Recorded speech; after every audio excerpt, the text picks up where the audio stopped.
오늘 우리가 은혜 나눌 말씀의 제목은 성령을 받았느냐? Did you receive the Holy Spirit? 성경은 사도행전 19장 1절에서 7절 말씀입니다. 오늘 사도행전 19장 2절에서 이르되 너희가 믿을 때에 성령을 받았느냐? 이렇게 말씀을 하고 있습니다. 사도 바울이요, 전도하면서 그 예배석 교회에 방문했을 때 어떤 제자들을 만났습니다. 사도 바울이 그 제자들한테 질문을 합니다. 너희가 믿을 때에 성령을 받았느냐? 그 제자들이 답하기를요, 우리는 성령이 계심도 듣지 못하였노라. 이렇게 대답을 합니다. 사도 바울이 다시 묻습니다. 그러면 너희가 무슨 세례를 받았느냐? 제자들이 대답합니다. 요한의 세례니라. 그 요한이 사실은 예수님 오시기 전에 먼저 회개하라 천국이 가까웠느니라 하면서 그 요단강에서 세례를 베풀었죠. 그래서 세례 요한한테 세례를 받은 사람들이었습니다. 사도 바울은요, 요한이 세례를 베풀면서 백성에게 내 뒤에 오시는 이를 믿으라고 한 말을 상기시켜 줍니다. 그리고 그들에게 주 예수의 이름으로 세례를 베풉니다. 그러자 그들에게 성령이 임하였습니다. 요한의 세례는요, 우리가 얘기하는 물 세례죠, 그죠? 요즘 우리 교회에서 드리는 약식 세례지만 사도 바울이 말하는 세례는요, 성령 세례입니다. 그래서 성령 세례는요, 우리가 집회하면서 예배드리면서 아니면 본인이 기도하면서 이렇게 성령의 임함을 체험을 하게 됩니다. 일반 종교에서는 입신이라고도 하죠, 그죠? 입신. 신이 오셨다. 이렇게 또 무당들도 그렇잖아요. 입신했다고 이제 그렇게 하는데 사실은 입신이라고 같은 말입니다. 성령이 임했을 때 우리가 그러면은 기독교인들은 잘 알잖아요. 성령이 오셔서 역사하실 때 어떤지를. 지금도 믿는 사람들에게요, 성령을 받았느냐? 이렇게 물으면요, 당황하는 사람들이 많습니다. 각 교회마다 이렇게 옛날에 그 부흥회할 때 그런 질문을 합니다. 부흥사들이 도전적으로, 당신 구원받았습니까? 오늘 죽으면 당장 구원받을 수 있습니까? 천국에 갈 수 있습니까? 이렇게 얘기를 해요. 근데 그거와 유사한 질문이 바로 당신 성령 받았느냐? 성령을 받았느냐? 이렇게 얘기를 합니다. 그러면 사람들 당황해요. 성령 받았다면은, 성령 받았다면은, 우리의 모습이 어떨까? 예? 내가 성령 받은 거를 내가 어떻게 증명을 할까? 이런 걱정을 합니다. 어떤 교단은요, 구원받은 것도 몇 년, 몇 월, 며칠, 몇 시에 받았다고 얘기하지만, 사실은 우리가 실제 그렇지 않습니다. 그걸 어떻게 기억합니까? 성령 받았는지, 구원받았는지, 성령을 언제 받았는지, 그건 우리가 기억을 하지 못합니다. 그런데 확실히 아는 거는 내가 하나님을 아버지라 인정을 하고, 삼위일체 하나님을 인정하고, 그 자체가 나는 예수 그리스도를 인정하기 때문에 나는 성령 받았다. 이렇게 얘기하고, 내가 예수 그리스도를 믿기 때문에 결국 나는 천국에 갈 수밖에 없다. 그게 성경에 있는 약속이잖아요. 그래서 우리는 그렇게 얘기를 하지, 내가 아주 딱 부러지게 몇 년, 몇 월, 며칠에 난 성령 받았고, 몇 년, 몇 월, 며칠에 나는 구원받았고, 이렇게 사실을 대답하기는 쉽지는 않습니다. 그러면요, 우리가 이런 만약에 질문을 받았을 때, 우리 당황할 일이 아닙니다. 당황할 일이 아니에요. 성령이 임하는 것은 크리스찬들에게는 결코 불가능한 일이 아닙니다. 우리가 기도하고 우리가 하나님의 일을 하게 되면요, 성령님께서 같이 역사하셔서 인도하십니다.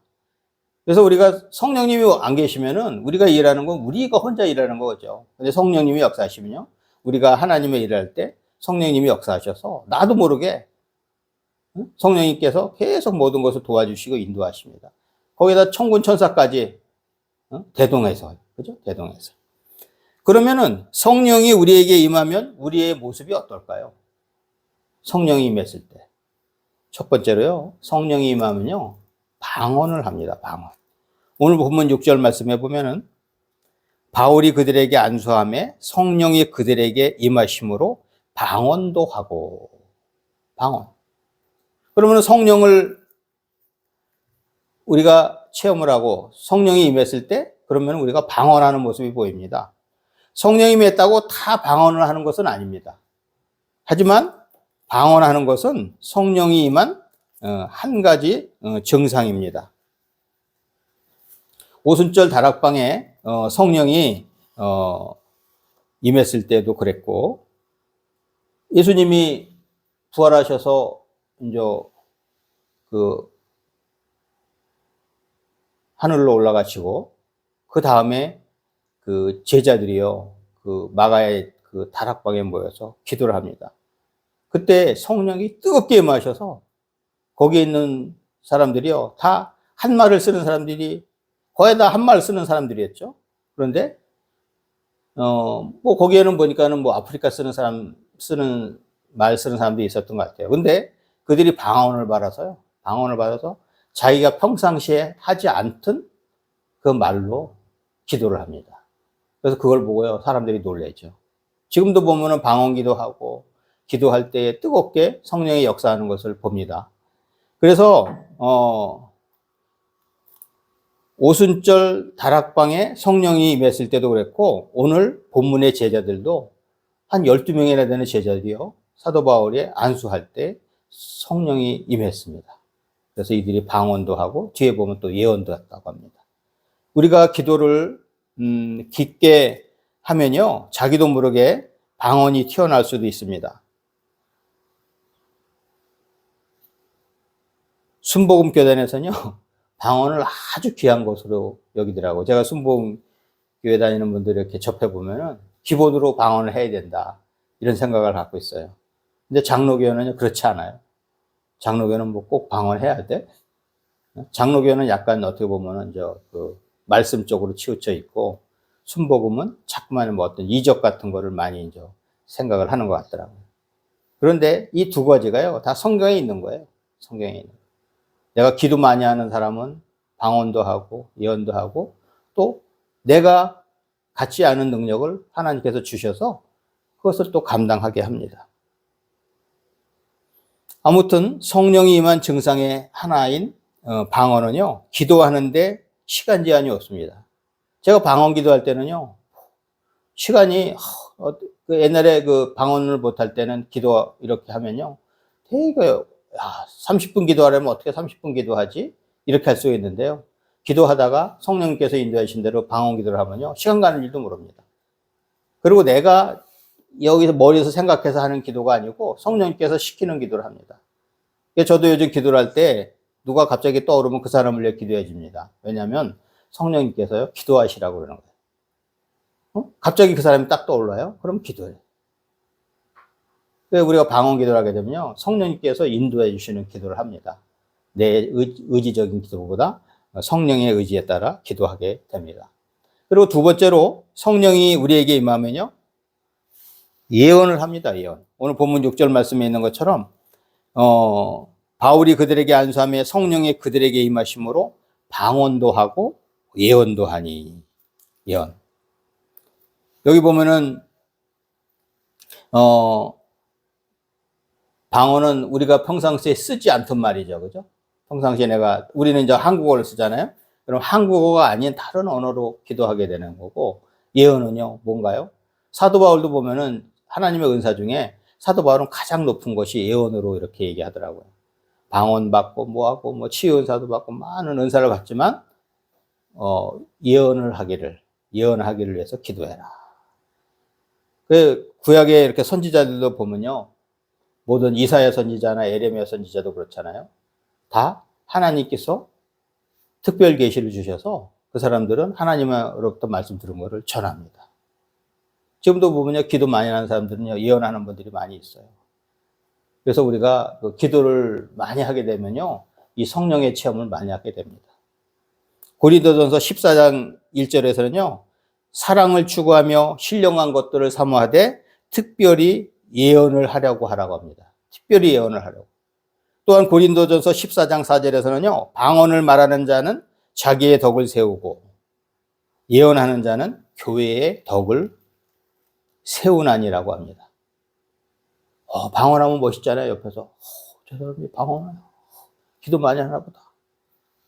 그런데 예언하는 사람은요, 예언에서 나한테 유리한 게 있나요? 나를 위해서 예언하면 뭐 나한테 유리한 게 있지만, 예언은 누구를 유리하게 하는 거예요? 교회의 덕을 끼치는 거예요. 예언하면 나라의 덕을 끼쳐요. 사회의 덕을 끼칩니다.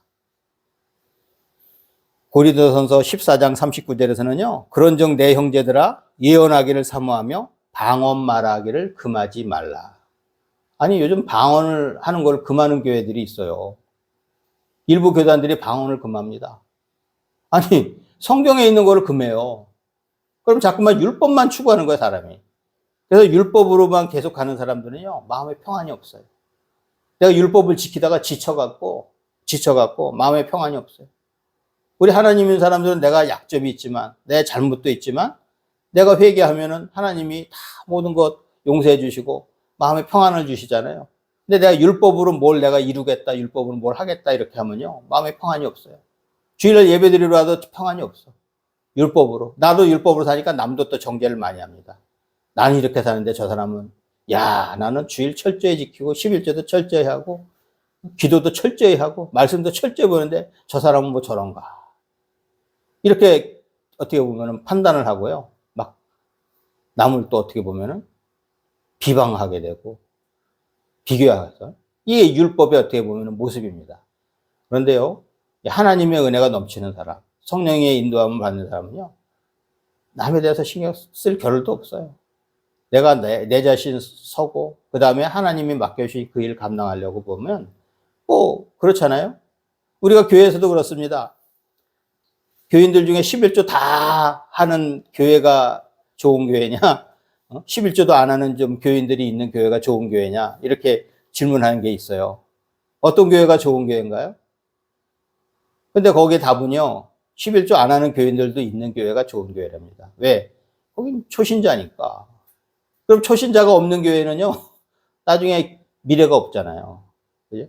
기존에 교육받고, 신앙의 교육받고, 철저하게 하는 사람들, 이런 사람들만 있으면 미래가 없는 겁니다. 그래서 믿음의 단계는요, 다릅니다. 나와. 우리 한 가족이라도 다릅니다. 상호 인정을 해주고, 다 근데 때가 있어요. 내가 제일 나을 것 같죠? 다 때가 있습니다. 그 사람을 나중에 하나님이 어떻게 쓰실지도 모릅니다. 그래서 남을 비방하고 판단하고 이렇게 할 필요가 없습니다. 구약의 모든 선지자들도 하나님의 말씀을 듣고 다 예언을 하였습니다. 하나님의 특별 계시를 전하는 역할을 하였습니다. 우리도 기도를 많이 하고 하나님의 음성을 들으면 우리도 예언을 할 수가 있습니다. 그리고 마지막으로요, 성령이 우리에게 임하면요, 우리가 권능을 얻고 그리스도의 증인이 됩니다. 우리가 잘 아는 성경 구절이죠. 사도행전 1장 8절. 오직 성령이 너희에게 임하시면 너희가 권능을 받고 예루살렘과 온 유대와 사마리아와 땅끝까지 이르러 내 증인이 되리라. 성령이 임하면요, 내가 자꾸만 복음 전하려고 합니다. 나만 잘 먹고 잘 살고 나만 편하고 나만 신나는 게 아니고 기회가 되면은 하나님을 전하려고 합니다. 한번 내 자신 한번 잘 돌아봐야 돼요. 내가 복음 전하나? 하다못해 가까운 친구들, 가까운 가족들 다 복음 전해야 돼요. 여기 땅끝이 어딘가요? 우리가 지구가 둥그니까요, 바로 내 이웃이 땅끝입니다. 내가 여기서 아프리카 간다고 그렇게 생각하지 말고 하나님이 거기를 보내셨으면 거기가 땅끝이에요. 거기서 내가 하나님이 맡겨주신 일에 최선을 다해야 됩니다. 그러고 만약에 하나님이 또 필요하시면 딴 데 보내시죠? 근데 그 보내시는 그곳이 바로 땅끝까지 이르러 내 증인이 되리라 하신 하나님의 그 명령을 실천하기 위한 어떻게 보면 파송지입니다. 파견지. 복음을 전하는 것은 그냥 내 의지로 하는 것이 아닙니다. 이것은 성령의 인도함을 받는 것입니다. 그래서요, 복음 전하는 사람은요, 반드시 성령 세례를 받은 거예요. 성령의 인도함을 받는 거예요. 그냥 자기 의지로 내가 뭐 철학적으로, 야, 예수 그리스도가 이렇고 해서 내가 철학적으로 전하는 사람도 있겠죠. 그런데 대다수가 복음 전하는 사람은요, 믿음의 확신이 있고 성령의 인도하신 가운데 복음을 전하는 겁니다. 남들이 싫어하는데 내가 왜 그걸 전할까? 저도 제 동기들이 뭐 이상한 거 올리면요, 카톡에 올리고 뭐 하면요, 쟤는 비신앙적인 건 바로 반박을 합니다. 다른 건 안 나. 그냥 놔둬도. 왜? 내가 천국에 대한 얘기를 안 하면, 내가 복음에 대한 얘기를 안 하면은 이 친구들이 나중에 어떻게 될까? 저는 전합니다. 친구들이 듣든 말든. 그게 우리가 할 역할이에요. 그래서 성령의 인도함을 받는 사람은 복음을 전한다. 내가 돈 벌어서 나만 신나게 먹고 나만 쓰고 나만 즐기고 사는 것이 아니고 하나님이 주신 탤런트로, 이 달란트로 내가 하나님의 일을 하게 됩니다. 요한복음 3장 8절에서는 바람이 임의로 불매 내가 그 소리는 들어도 어디서 와서 어디로 가는지 알지 못하나니 성령으로 난 사람도 다 그러하니라고 합니다. 우리가 바람 불면 바람이 있구나. 저기 이렇게 저기 흔들리면 바람이 부는구나 이렇게 하잖아요. 근데 바람이 보입니까? 안 보이잖아요. 성령으로 난 사람도 이래요. 성령님께서 저 안에 들어가 계시네. 성령님께서 저 안에 들어가 계시네. 보입니까? 안 보여요. 안 보이는데 그 사람을 보면 성령의 사람이라는 건 알 수가 있어요. 그 사람의 행위에서도 알 수 있습니다. 그 사람이 과거에는 어땠는데 현재는 이렇고, 저 사람이 옛날에 세상 일이라고 꽁짝을 부르던 사람이 지금은 찬송을 부르고, 옛날에는 돈 번다고 하는 사람이 지금은 복음 전하려고 하고, 이 달라져요. 달라져. 성령의 인도함을 받는 사람은요, 겉으로는 잘 보이지 않지만 무언가 다르게 느껴집니다. 권위가 있어 보이고 힘이 있어 보입니다. 세상이 감당하지 못하는 능력이 있습니다. 이 사람들이 기도하면요, 귀신이 떠나가고 병이 낫게 됩니다. 성령의 인도함을 받는 사람은요, 성령의 역사가 나타납니다.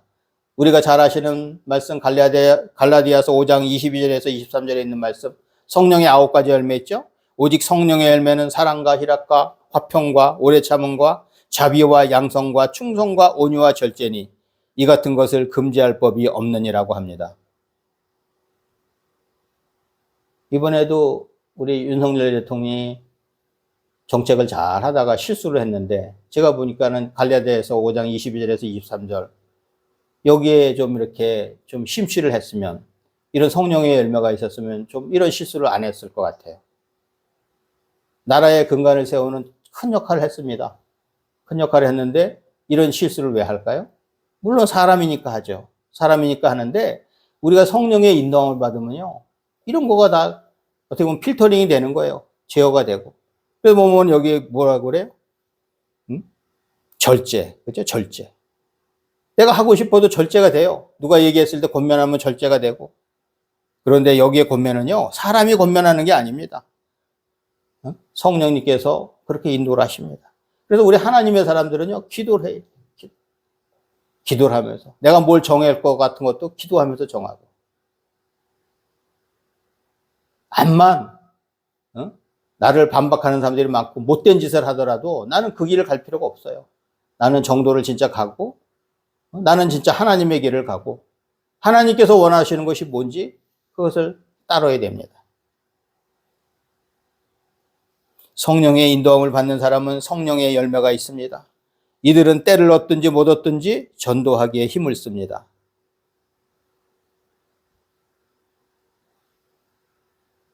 한참 전에 폭우가 있을 때 일입니다. 어느 집사님이요, 시장에를 다녀오다가 아파트 앞 맨홀 주위에 사람들이 웅성거리는 것을 보고는 가까이 가봤습니다. 초등학교 2학년 된 남자아이가요, 집으로 돌아오는 길에 맨홀 뚜껑이 열려져 있는 것을 보고 흙탕물을 헤치고 걷다가 그만 맨홀 뚜껑이 열려 있는 걸 모르고요, 그냥 거기 맨홀에 빠져버렸어요. 그런데 폭우가 있으니까 어떻게 돼요? 그 맨홀 밑에는 물이 막 꼴꼴꼴 흐르죠. 그곳에서 어린아이가 살아나온다는 것은요, 거의 불가능한 일이었습니다. 그곳을 떠나려 하다가 놀라서 뛰어오는 같은 구역 식구인 그 아이의 어머니를 만났습니다.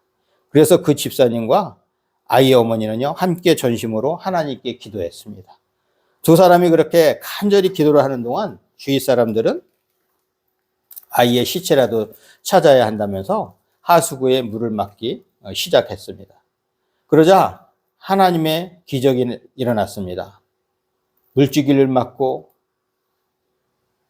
맨홀을 들여다보니까 맨홀 한 구석에 그 아이가 쪼그리고 앉아있는 것이었습니다. 아이를 끌어내보니 아이는 신기하게도 다친 곳도 없고 아무런 이상도 없었습니다. 후에 아이에게 말을 들어보니까요, 그 아이가 맨홀에 빠졌을 때에 겁에 질려서 자기도 모르는 사이에 하나님 저 좀 살려주세요 하고 이렇게 소리를 쳤는데, 위엔 아저씨가 밧줄을 잡아라고 하기에 있는 힘을 다해서 그 줄을 잡으려고 하는 중에 물이 흐르는 반대 방향으로 몸을 피할 수 있었다고 합니다. 그러나 실제로 밖에서 줄을 잡으라고 소리친 사람은 아무도 없었던 것입니다. 아마도 밧줄을 잡으라고 소리치던 아저씨는요, 하나님께서, 성령님께서 보내주신 바로 천사였을 것입니다. 우리는 모두 성령의 인도함을 받아야 합니다. 성령 없이는 죄사함도 믿음도 구원도 변화된 삶도 없습니다. 우리가 하나님 믿는 사람들은 삼위일체 하나님, 성부의 하나님, 성자의 하나님, 성령의 하나님을 믿느냐가 중요합니다. 세상에서는 많은 종교들이 있고 그렇죠. 다시 각자 신이 있죠. 우리 하나님 믿는 사람들은 이 삼위일체 하나님, 하나님이 유일한 신인, 이 하나님이 모든 것을 해주시잖아요. 하나님이시지만 우리가 보면은 삼위잖아, 삼. 나의 어떻게 보면은 해야 될, 하는, 역할을 하는 그런 위치가, 세 위치가 있는 거예요. 성자 하나님, 성부 하나님은 하늘에 계시지만 성령의 하나님은 지금도 이 땅에 오셔서 우리를 도우시고 우리와 함께 일을 하십니다. 우리는 언제나 우리와 함께 하시는 성령님의 도우심으로 더욱 굳건한 믿음의 길을 걸어가야 할 것입니다. 우리 할렐루야 축구성교회 가족은 일반적인 세상의 사람이 아닌 성령의 인도함을 받는 성령의 사람이 되시기를 주님의 이름으로 축원합니다.